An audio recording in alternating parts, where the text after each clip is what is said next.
Hello, testing, can you hear me? Hello. Will be the last live that we are conducting Set 1 Math Revision. We'll be starting the live soon. So like I said, this will be the last live that we're revising Set 1 work. You can take a look at the first question and try the first question. Feel free to send in your answers for question 1. Hello. Those who are here can try question 1. It's on number patterns. You can see the questions, yeah? Okay. Question 1. The first 4 terms of a sequence are -4, -1, 2, and 5.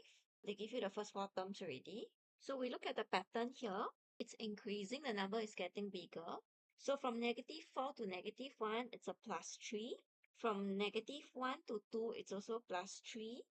From 2 to 5, it's also +3. So they ask you to write down the next term. So this is quite straightforward. The next term will be you use the last term, which is 5, and then you just plus a 3. So you should get 8. Part B, write down an expression for the nth term. So they want the term in terms of n. So we can look at the pattern. So this is the term number. For term number 1, the first term, it's -4. Second term, you take -4 plus 3, that gives you -1. Term 3 will be -4 plus 3 plus 3. So you can see that you keep adding 3 to the next term. So in the nth term, so you can see from here, right? The first term, there is no 3. Second term, there is 1 3. Third term, there is 2 3. 2 times 3. So when it's the nth term, it will be -4 plus n minus 1 times 3. Okay? The multiplier of 3, you multiply 3 by the nth term minus 1. Then we simplify this. So we expand first. 3 times n minus 1 is 3n minus 3. Then we simplify. Simplify the like terms. So we will have 3n. -4 minus 3 will be -7. So you should get 3n minus 7. You all can get the worksheets from our bio. There's a link there. Parts. You can see that they use this word hence. Means they want you to use the expression that you have found from B. Okay, so hence find the 25th term of the sequence. They do not want you to do the listing method to find the 25th term. Okay, if you use the listing method, then you are not correct. So this means when n equals to 25, what is the sequence? So you just need to substitute n equals to 25. 3 times 25 minus 7. So 3 times 25, we get 75 minus 7. You should get 68. So the 25th term is 68. Okay, part D. Part D is quite a common question. Explain why 255 is not a term of the sequence. So usually when you see this kind of question, it means that you firstly have to assume that 255 is part of the sequence, and then you find what is the value of n. The value of n has to always be an integer or whole number. It has to be positive as well. So what you can do is you already have the formula 3n minus 7 equals to, they asked why this is not a term, so you have to equate it to 255 first. Then I've tried to find the value of n. I plus 7 to both sides of the equation. So 3n equals to 262. And then I divide by 3 on both sides. I'll get 87, 1/3. So you can see from here, it's not a whole number. Okay. So as n equals to 87 whole and 1/3 does not give a positive integer, 255 is not a term of the sequence. You can copy down the answer. Those who are done with question 1, you can move on to question 2 and then send in your answers for question 2. I tried question 2 already. Does anyone try question 2? Question 2 on algebra, factorization. For part A, for factorization, you take out the common factor. Okay, so we look at what are the common factors here. Firstly, we can look at the numbers. All of them are in multiples of 4. Or another way is you can find what is the highest common factor of this 3 number here. So you can see that you can factorize out a 4. And another thing that you can factorize out would be the p. All of the terms also comprises of a p. So you can factorize out 4p. So when you factorize out 4p right here, it doesn't mean that you don't write anything here. Hello. Okay, so what should you write here? Don't leave it blank. If not, the first term 4p is gone. You need to multiply by 1. Okay. For factorization, you can always check your work by expanding back after you have factorized. So factorize means I just divide all the terms by 4p. So 24pq minus divide by 4p, I'll get 6q minus 16pr, I divide by 4p, I get 4r. Do try part B. Anyone have answers for part B? You want to check your answer for part B? So for part B, they only ask you to simplify the expression, and you can see that they are in terms of fractions. So a very common mistake here is students will tend to try to remove the denominator. So if it's an expression, you can never remove the denominator because it's not an equation. So you cannot apply cross multiplication here. Okay, so not to mix up expression and equation. So what you can do is you try to make denominator the same and then combine the fraction as per what you have learned in primary school. Same way, just that now involve algebra. So we can see that the denominator is 3 and 5.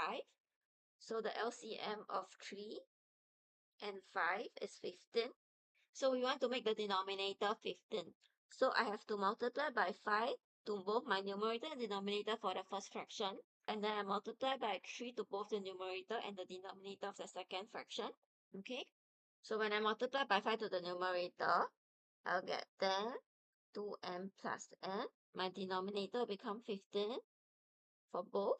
And then I multiply by 3 to the numerator and the denominator for the second fraction. So you can see here, right, for expression, always make sure that the value remains the same, meaning they are still equal. So imagine if you remove the denominator, the value will not be the same anymore. So now that they have the same denominator, we can combine the numerator together. So it's out of 15. Meanwhile, we can expand the numerator. Okay, so 10 times 2m, we have 20m plus 10n plus 9m minus 15n. Then with that, we simplify the numerator. We can only add or subtract like terms. So 20m plus 9m, we get 29m. Then next term we have is in terms of n. So we have positive 10n and negative 15n. So 10n minus 15n, we get negative 5n. Denominator is 15. Any questions here? We can move on to question 3. Has anyone tried question 3? Hello. The diagram below shows an unsharpened pencil. It is cylindrical in shape. The diameter and length of the pencil are 0.7 cm and 16 cm respectively. So they show you the diagram of the pencil. They also specifically tell you the shape. So find the volume of this pencil, leaving your answer in terms of pi. So when they're asking for volume and they already tell you that it's a shape of a cylinder, so you just need to apply the formula for volume of cylinder. So volume of cylinder equals to base area times height. Hello. We find the base area. Base area is a circle. So base area is just area of a circle. This is diameter because they show you that it's from here to here. So since it's a diameter, we have to divide by 2 later to find the radius. Okay, area of circle is pi r square. Height is h. So pi we leave it alone because they also want it in terms of pi. And your radius is 0.7 divided by 2. Radius square times the height is 16 cm. You should get 1.96 pi centimeter cube. Okay? Oh, okay. Now you know the formula. It's something new to you. Which part are you confused? Basically, part A is just apply the formula for volume of a cylinder, whereby it requires you to know the area of a circle because the base area is the area of circle. And area of circle is pi r square. So in this case, to find the volume of cylinder, we take base area, which is area of circle, times the height, which is 16 cm. Pi can be in terms of pi, can be 22/7, can also be 3.14. So it depends on what the question say. When they want it in terms of pi, right, you can view it as you're doing in terms of algebra. So leave the pi alone like an algebra. Okay. Part B, a number of this pencil can fit exactly into a pencil case with dimensions as given in the diagram below. Find the maximum number of pencils that can fit into the pencil case. The pencil case looks like a cuboid, 6 cm by 16 cm by 2 cm. So you can see how many pencils you can fit here. So you can imagine how the pencils will look like. The round part will be touching this area because 16 cm has to be the height of the pencil. You can't put it another way. Okay, so we can count how many pencils we can fit on this side first.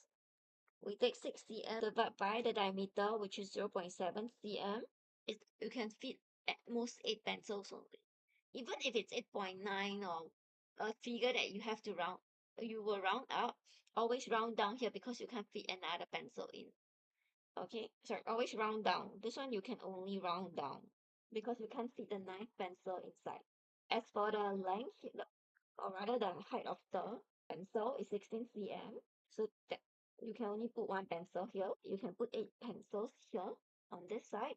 And then looking at the height of 2 cm, you take 2 cm. Same thing, this one also divided by the diameter. So you can see how many pencils you can stack. They tell you that the diameter of the pencil is 0.7 cm. Okay, same thing.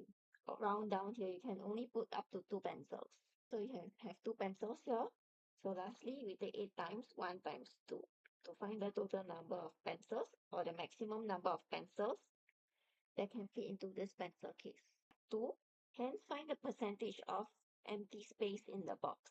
So when they're asking for percentage of the empty space in the box, the volume of the empty space will be your numerator divided by the volume of the box times 100%. So firstly, you can find the volume of box.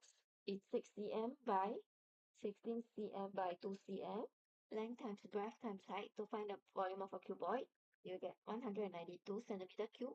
We have already found the volume of pencil in part A. So what we can do is there are 16 pencils in total, right? So we multiply it by 16 to find the volume of 16 pencils.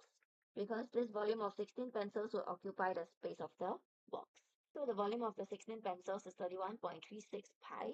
Because this is not a final answer, so you can just leave exact as possible. Then with this, we can find the percentage of the empty space. So for the numerator part, we need to find the volume of the empty space here.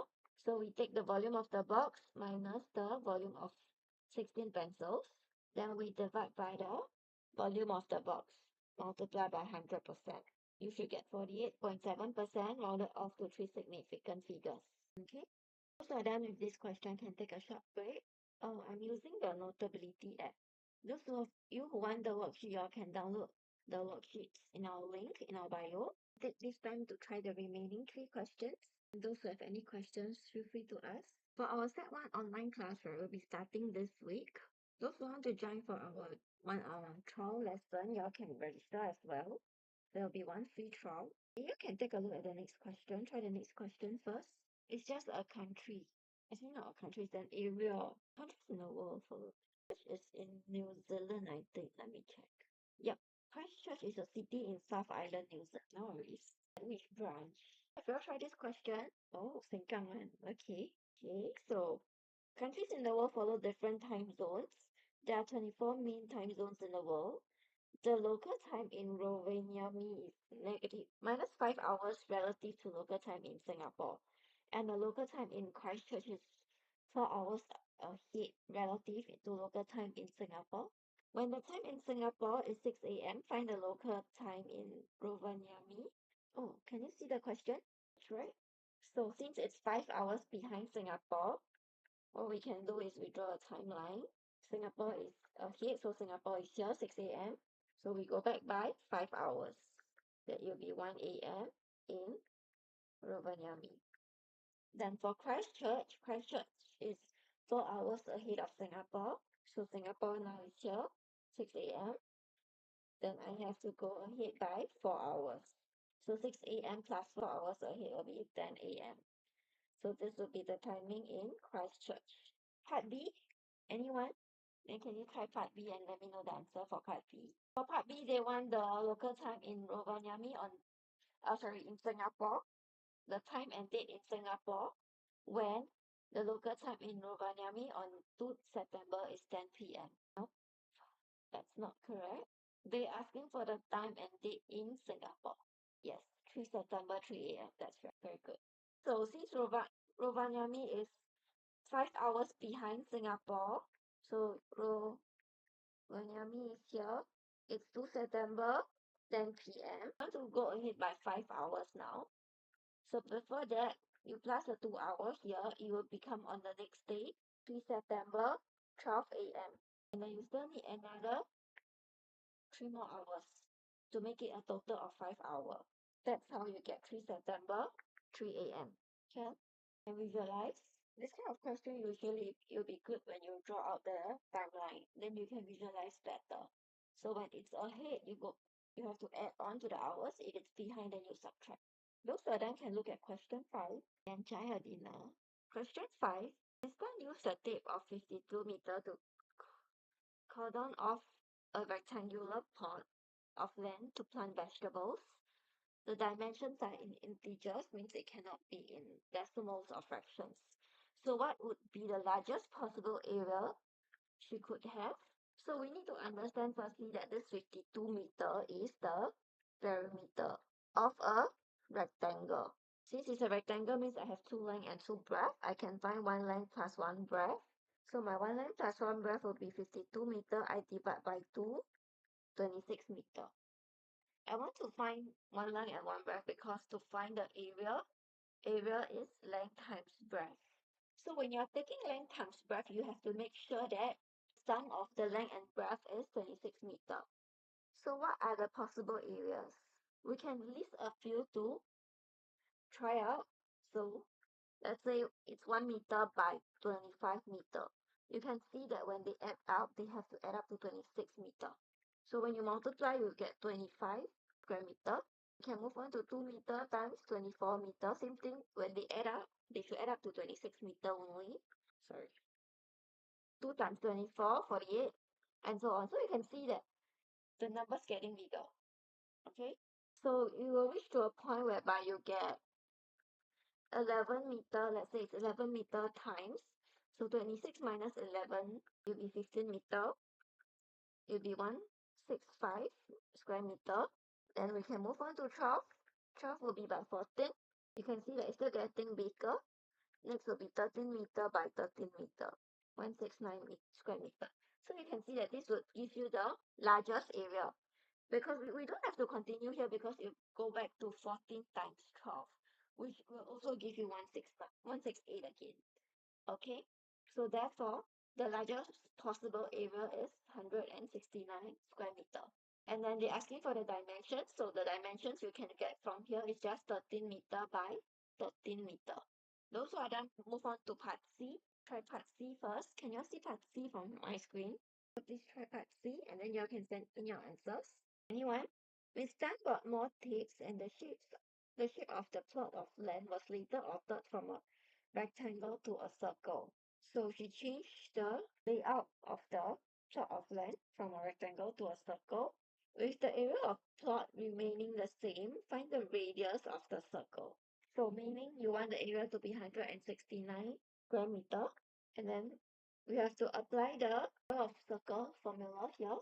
So area of circle equals to pi r square. And this has to be equals to, you have to equate it with 169 square meter. So you want pi r square to be equals to 169 square meter. And you divide it by pi on both sides. They want you to find the radius, so we have to square root of both sides. So radius equals to square root of 169 divided by pi. We ignore the negative because radius cannot be negative here. Okay. So when you plug in this to your calculator, you should get 7.33 meter when rounded off to three significant figures. So done with this, can move on to the last question, question 6. So for this revision, we actually touch a lot on parameter and area. A sort symbol you all will learn in Sec 3. If you are talking about mainly on sorts, you all will learn in Sec 3. But square root symbol actually I think primary 6 there is already. When you are learning the square numbers, cube numbers, and square root and cube root. It says math, they will teach you on this. But the very basic ones. So then take a look at this question. See the question? Question 6 in our factory, liquid waste is poured into a cylindrical drums. The volume of the cylindrical drum is 0.255 cubic meter and its height is 0.85 meter. They ask you to find the radius. So the volume is given. We know that volume of cylinder is equals to pi r square h, which is base area times height. And we know the volume is 2.55 pi. Radius we don't know, but we know the height. So after you have this, right, plug in all the values already, we just need to solve for r. So r squared equals to, we leave the r squared alone on one side, then the rest we divide by it. So we divide by pi and 0.85. You can also write it in terms of 0.85 pi. Then to find r, same thing with square root. Plug this into a calculator, you'll get 0.30901. Okay. Both the drums are emptied into a tank as shown in the diagram below. Both the bottom of the tank, VCGH, its top, ABFE, are rectangles. The vertical sides, ABCD and EFGH, they are identical trapeziums. And then they give you the dimensions. So DC is parallel to AB, EF is parallel to HG, AB equals to 5.5 meter, DC equals to 3.5 meter, CBFCGDH is also 2.1 meter, and the perpendicular height of the tank is 1.8 meter. So with all the dimensions given, find the area of trapezium. So here we have to apply the formula for area of trapezium. So area of trapezium is half times the sum of parallel sides times the perpendicular height. Okay, meaning half times the parallel sides will be 5.5 and 3.5. So I add them up times the perpendicular height is 1.8 meter. So you should get 8.1 square meter here. Up to volume of the tank. So we already find the area of the trapezium, which is the base area. Same thing, this is a prism. So to find the area of prism, we always take base area, then we multiply by the height. The area of the cross section multiplied by the height. So this trapezium is the base area, then we multiply it by 2.1 meter, which is the height. So volume of the tank, which is the prism, we are using this formula. So we take 8.1 square meter times 2.1 meter, we get 17.01 square meter. DC, the length is 3.5 meter. Okay? It's given in the question. They're asking how many full drums of waste can be emptied into the tank. So they want full drums. If it's not full, don't count it. Means if it's not full, or whatever the decimal is, you just need to round down because the whole number will be the number of full drums. So what you can do is you take the volume of the prism, which is the tank, and then divide by the volume of the drums to find the number of drums. So 17.01 divided by 0.255 is approximately 66.70588 and so on in your calculator. So you can see that although this is 7, we don't round up, we round down to 66. Okay, because this is the whole number, the full drum will be just 66 full drums. Okay.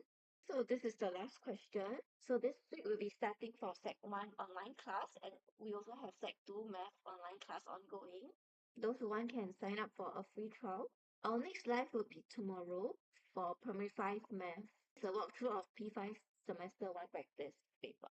See you next lesson. Sorry, can I see last question first part again? Okay, sure. Hold on. Can see? You're referring to part A, right? Or you want to see the question? Can get our worksheets or download the worksheets from our link in the bio. Part B is this part here. You want the questions or my writings used by Pythagoras for? Need this? All done? All done, I'll end the live here. Next will be Set 1 math.